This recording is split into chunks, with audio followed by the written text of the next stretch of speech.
ముందుగా మనం ఈరోజు ఆ ఫిష్ నగ్గెట్స్ ఎట్లా చేయాలో చూడండి. అయితే ఫిష్ నగ్గెట్కి మనకి బోన్లెస్ ఫిష్ కావాలి, ఎందుకంటే ఇలా కళ్ళు మూసుకొని తినేయగలగాలి. సో అందుకని బోన్లు లేకుండా బోన్లెస్ ఫిష్. ఇంకొకటి ఏంటంటే ఎప్పుడన్నా హైజీన్ కోసం, క్లీన్గా ఉండడం కోసము ఒకవేళ ఫిష్ని కట్ చేసామనుకోండి ఏదైనా చాపింగ్ బోర్డు మీద, అది అయిపోయిన వెంటనే మీరు ఆ చాపింగ్ బోర్డు అంతా క్లీన్ చేసుకోవాలి. సో ఇది బోన్లెస్ ఫిష్ ఫింగర్స్ లాగా ఫస్ట్ కట్ చేసుకొని తర్వాత వాటిని క్యూబ్స్ కట్ చేసుకుంటాను. ఇలా చూడండి, ఇలా క్యూబ్స్ కట్ చేసుకొని దానికి మనం బ్రెడ్ క్రమ్ కోటింగ్ అన్నీ ఇచ్చి మనం వీటిని ఫ్రై చేసుకుందాం. ఈ ఫిష్లు వాటంతట వాటికి కూడా మంచి టేస్టీగా ఉండడం కోసము నేను వీటికి ఒక స్పెషల్ మసాలా తయారు చేసి నేను వీటికి కోటింగ్ ఇస్తాను. ఫిష్ పీసులు రెడీ అయిపోయాయి. ఈ చాకు ఏదైతే ప్లేట్ వాడానో దీన్ని తీసేద్దాం, అలాగే ఈ చాపింగ్ బోర్డు కూడా తీసేద్దాం. ముందైతే ఈ ఫిష్ ముక్కల్ని మనం ఒక బౌల్లో వేసుకుందాం. మీరు మామూలుగా ఫిష్ ముక్కలు మార్కెట్లో వెళ్ళి తీసుకొచ్చుకోవచ్చు. మేము హోటల్లో కూడా ఎప్పుడన్నా ఫిష్ ఇదంతా కట్ చేయడానికి బుచ్చరీలో సపరేట్ ఒక టేబుల్ ఉంటుంది, ఆ టేబుల్ మీదనే ఆ చాపింగ్ బోర్డునే ఫిష్ కట్ చేస్తారు.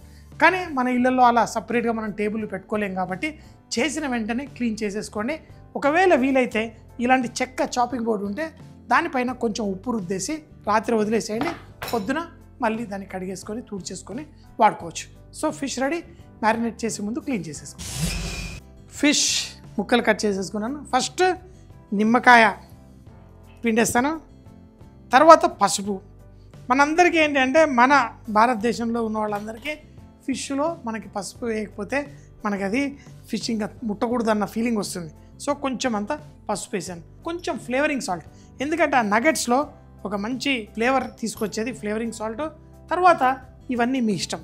ఇందులో మనం కొంచెం ఇండియన్ స్టైల్ చేస్తున్నాం కాబట్టి ఇది కారపొడి, కొంచెం గరం మసాలా, అయితే కొంచెం జీలకర్ర పొడి వేసుకున్నాం, ధనియాల పొడి కాదు, ఇందులో కొంచెం జీలకర్ర పొడి అంతే. ఇది వేసిన తర్వాత ఫస్ట్ ఈ ముక్కల్ని ఆ ఫిష్కి చక్కగా పట్టించండి, ఎందుకంటే మనం వేరేవన్నీ వేస్తే తర్వాత ఈ మసాలా పట్టదు. అందుకని చెప్పి ఫస్ట్ దీన్ని పట్టించి తర్వాత దీనికి కొంచెం ఉప్పు కూడా దీనికి సరిపడా ఉప్పు వేసుకోండి. ఎప్పుడు ఉప్పు ఎక్కువ వేయకండి, ఎందుకంటే మరి ఉప్పు ఇసం అయిపోతే కూడా బాగోదు. సో ఇప్పుడు ఉప్పు పట్టిద్దాం లైట్గా. మనం కావాలంటే కొంతమంది అల్లం వెల్లుల్లి పేస్టు వేస్తారు, కాకపోతే మన ఇండియన్స్కి మనకి తెలుగు వాళ్ళకి నచ్చే విధంగా కొంచెం కారం, ఉప్పు, ఆ కారపొడి, గరం మసాలా లైట్గా పట్టించాను. అయితే ఇది బ్రెడ్ క్రమ్స్ తోటి మనం కోటింగ్ ఇచ్చుకోవాలి. అయితే అది పట్టాలి అనుకోండి ఆ బ్రెడ్ క్రమ్స్, మనం ఈ ఫిష్ ముక్కల్ని మనము ఇలా పక్కకి జరిపి దీంట్లో ఒక కోడిగుడ్డు తెల్లటి సొన కొంచెం వేసుకోండి, ఎక్కువ అక్కర్లేదు. ఎందుకంటే చాలామంది ఫిష్ చేసేటప్పుడు ఎక్కువ వేస్తారు, అట్లా వేయకూడదు, చాలా కొంచెం వేయాలి, ఆ ఫిష్కి కోట్ అవ్వడానికి మాత్రమే. చూడండి అంతే చాలు, ఎక్కువ వద్దు. తర్వాత దీన్ని లైట్గా ఆ ఎగ్ వైట్ని మనము ఇలా చూడండి లైట్గా దాన్ని కలిపేసుకోవాలి, ఎందుకంటే ఎగ్ వైట్ అది ముద్దలాగా పడుతుంది, ఆ దాన్ని మనం స్లైట్గా ఇలా కలిపేసుకోవడం వల్ల ఈ చెయ్యిని ఉల్టా చేసి కలిపేస్తున్నాను. పర్ఫెక్ట్. ఇప్పుడు మనం ఆ ఫిష్కి లైట్గా పట్టించండి. ఇప్పుడు మనకి ఎగ్ కోటింగ్ అవ్వడం వల్ల ఏవైతే బ్రెడ్ క్రమ్స్ ఉన్నాయో వాటిని పట్టుకుంటుంది. ఈ ఫిష్ ముక్కల్ని నేను డైరెక్ట్గా ఈ బ్రెడ్ క్రమ్స్తో వేసి ఫ్రై చేసుకుంటాను. కానీ ఇది ఫ్రై చేసే ముందు మనం సాల్సా, ఏదైతే పప్పాయ టమాటా తోటి సాల్సా తయారు చేస్తానో ఆ సాల్సా తయారు చేసి అప్పుడు ఫిష్ ఫ్రై చేసి వేడివేడిగా మనం తిందాం. సాల్సాలో మనకి ఒకటేమో ఉల్లిపాయలు, ఆ క్రంచీనెస్ చూడండి ఎంత చిన్నగా సన్నగా కట్ చేసుకోవాలి. రెండవది కొత్తిమీర. ఈ రెండు ఉంటే చాలు మనకి ఆ పర్ఫెక్ట్ టేస్ట్ అనేది వస్తుంది. తర్వాత మనం ఎన్నో ఇంగ్రీడియంట్స్ వేసుకోవచ్చు. ఇందులో సన్నగా కట్ చేసిన కుకుంబర్, అలాగే సన్నగా కట్ చేసుకున్న పచ్చిమిరపకాయలు కావాల్సినంత వేసుకోండి. మరీ ఎక్కువ ఘాటు ఉండకూడదు, కానీ అక్కడక్కడ సురుకులాగా తాగాలి, అందుకని చెప్పేసి పచ్చిమిరపకాయలని సన్నగా కట్ చేసుకోవాలి.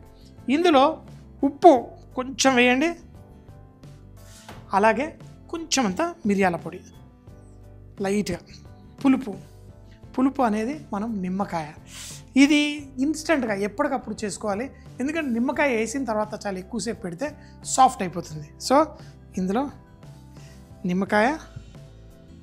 ఇప్పుడు నేను చెర్రీ టమాటో అలాగే పప్పాయ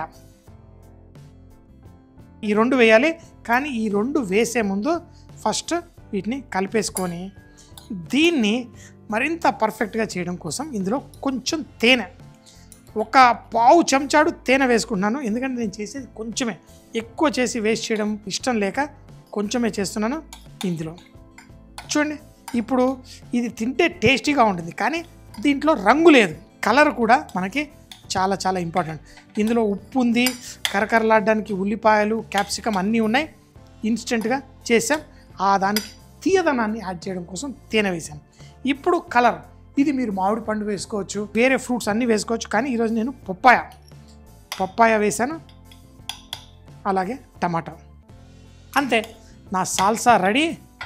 ఇప్పుడు మీరు సలాడ్ లాగా చేసుకొని తినాలనుకుంటే కూడా ఇది చాలా చాలా పనిచేస్తుంది, భలే ఉంటుంది. అసలు కొంచెం తింటా ఉంటే ఇంకా తినాలనిపిస్తుంది.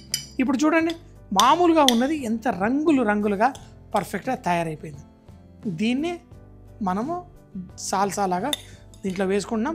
కొంతమంది కొంచెం అంతా ఎక్కువసేపు పెట్టారనుకోండి, ఆ జ్యూస్ లాగా దీంట్లో నుంచి బయటకు వచ్చేస్తుంది. తింటే మజా.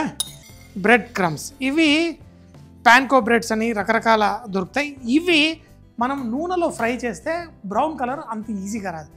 మంచి కొన్నిసార్లు ఏమవుతుందంటే బ్రెడ్ క్రమ్ మంచిగా లేదనుకోండి, మనం ఫ్రై చేయగానే డార్క్ కలర్ వచ్చేసి మాడినట్టు కలుస్తుంది. అలా కాదు, ఈ బ్రెడ్ టైం తీసుకుంటుంది, మనకు ఆ క్రిస్పీ టెక్స్చర్ ఇస్తుంది.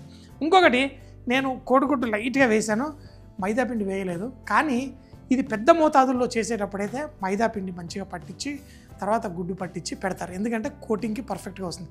కొంచెం చేస్తున్నాను కాబట్టి ఇలా కూడా చేసుకోవచ్చు. ఇప్పుడు ఒక్కొక్క పీస్, ఎందుకంటే ఎక్కువ మోతాదులో చేసేటప్పుడు ఒక్కొక్క పీస్ తీసి ఇలా చేయాలి అంటే కష్టం. ఇలా తీసేసి దీన్ని, ఈ ముక్కల్ని ఇట్లా చేసేసి లైట్గా కోటింగ్ ఉంటే చాలు. మనకి ఆ ఫిష్ కొంచెం క్రంచిగా ఇలా చేయడం వల్ల కొంచెం ఫ్లాట్ కూడా అవుతుంది. ఈ ముక్కల్ని పక్కన పెట్టేసుకోండి. నూనె వేడెక్కగానే అందులో వేసి ఫ్రై చేసుకుందాం. ఫిష్ ముక్కలు చిన్నగా చేసి ఒత్తేసరికి నగ్గెట్లు కాస్త కట్లెట్లు అయినాయి పెద్దగా. చూడండి, పర్ఫెక్ట్. ఇలా వేసి ఆ క్రమ్స్ ఏవైతే ఉంటాయో ఇలా లైట్గా దులిపేసుకోండి, ఎందుకంటే ఈ ముక్కలన్నీ మంచి రంగు వచ్చేంత వరకు ఫ్రై చేయండి. మంచిగా ఆ మసాలా కోటింగ్ కనబడాలి, అలాగే క్రమ్స్ కనబడాలి. అదే పిండి వేసామనుకోండి, మనకు ఆ లోపల మసాలా కోటింగ్ కనబడదు, పిండి ఎక్కువ తిన్న ఫీలింగ్ ఉంటుంది. అంతే, సింపుల్. కొంచెం మంచి కలర్ వచ్చిన తర్వాత తీసి ఆ సాల్సాతో వడ్డించుకుంటే అదిరిపోతుంది. చూడండి, ఇప్పుడు ఈవెన్ గోల్డెన్ కలర్, ఆ కొంచెం నూనెంతా వెళ్ళిపోయేలాగా ఇలా పేపర్ టవల్ మీద వేసుకోండి. చూడండి, పర్ఫెక్ట్. ఆ నూనెంతా వెళ్ళిపోయేదాకా ఆగుదాం, తర్వాత వడ్డించుకుందాం మన ఈ సాల్సా తోటి. మీరు హోటల్లో చూస్తే కూడా తినేటప్పుడు ఈ ఫిష్ తోటి ఆ సాల్సా వేసుకొని తింటే భలేగా ఉంటుంది. సో రెడీ మన నగెట్స్.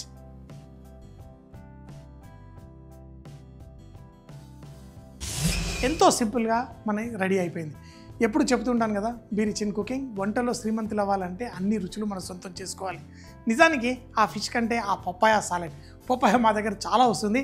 ఈ రకంగా మీరు సాల్సా అట్లా చేసుకొని తింటే సూపర్గా ఉంటుంది. పప్పాయ సాల్సా తో ఫిష్ నగెట్స్. ఈ ఫిష్ నగెట్స్ తయారు చేయడానికి ముందుగా చూపించిన విధంగా ఫిష్ ని చిన్న చిన్న ముక్కలు కట్ చేసుకొని వాటిని మనం కొంచెం నిమ్మకాయ రసము, అలాగే కొంచెం పసుపు, కొంచెం ఫ్లేవరింగ్ సాల్ట్, కారపొడి, చిటికెడు గరం మసాలా, జీలకర్ర పొడి, ఉప్పుతో పాటు వేసి చూపించిన విధంగా మంచిగా కలిపి పెట్టుకోండి. తర్వాత తెల్ల గుడ్డు సొన, మనం దాన్ని చూపించిన విధంగా ఫైన్ గా బీట్ చేసినట్టు చేసి దాన్ని ఈ ఫిష్ ముక్కలకి చూపించిన విధంగా చక్కగా పట్టించండి. ఫిష్ ముక్కల్ని చూపించిన విధంగా బ్రెడ్ క్రమ్స్ తో పాటు ప్రెస్ చేసి రెండు పక్కల కోట్ చేసి వేడి నూనెలో ఫ్రై చేసి సాల్సాతో పాటు వడ్డించుకోవాలి. సాల్సా తయారు చేయడానికి బౌల్లో సన్నగా తరిగిన ఉల్లిపాయలు, కొత్తిమీర, కుకుంబర్, పచ్చిమిరపకాయలు, కొంచెం ఉప్పు, కొంచెం మిరియాలు, దాంట్లో నిమ్మకాయ రసం పిండి, తేనె కూడా వేసి పప్పాయ ముక్కలు, టమాటా ముక్కలు, దీన్ని ప్లేట్ లో వడ్డించుకొని దాంతో పాటు ఫ్రై చేసిన ఫిష్ వడ్డించుకొని వేడి వేడిగా రెండు కాంబినేషన్ లో తింటే అదిరిపోతుంది ఈ ఫిష్ నగెట్స్ పప్పాయ సాల్సాతో.